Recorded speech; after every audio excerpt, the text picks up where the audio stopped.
की बात है। पहाड़ों के बीच बसे एक छोटे से गांव में आरव नाम का एक लड़का रहता था।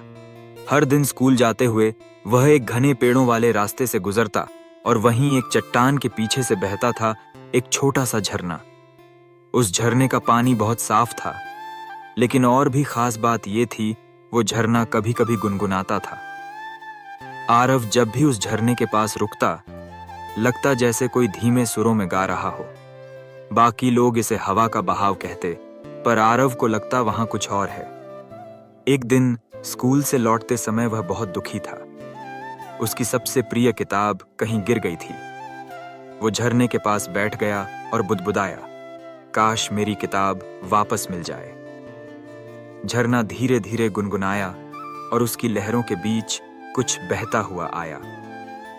वही किताब, लेकिन अब उसमें एक सुनहरी पत्ती भी रखी थी, जिस पर लिखा था, जो दिल से मांगो उसे ये जंगल सुन लेता है।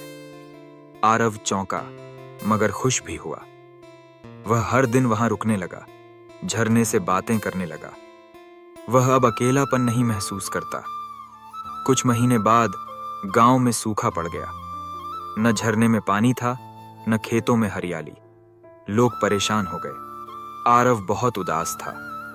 वह रात में चुपके से झरने की सूखी चट्टान पर गया और रोते हुए बोला, तुम सच में जादुई हो ना? तो वापस आओ।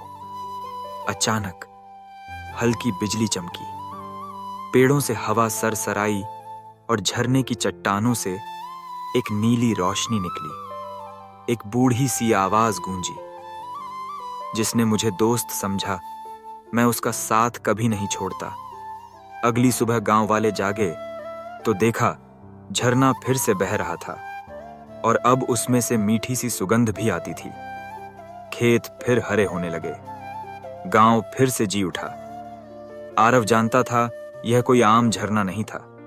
शायद उसमें कोई आत्मा थी, कोई पुरानी जंगल की रक्षक, जिसे बस सच्चे दिल की जरूरत थी।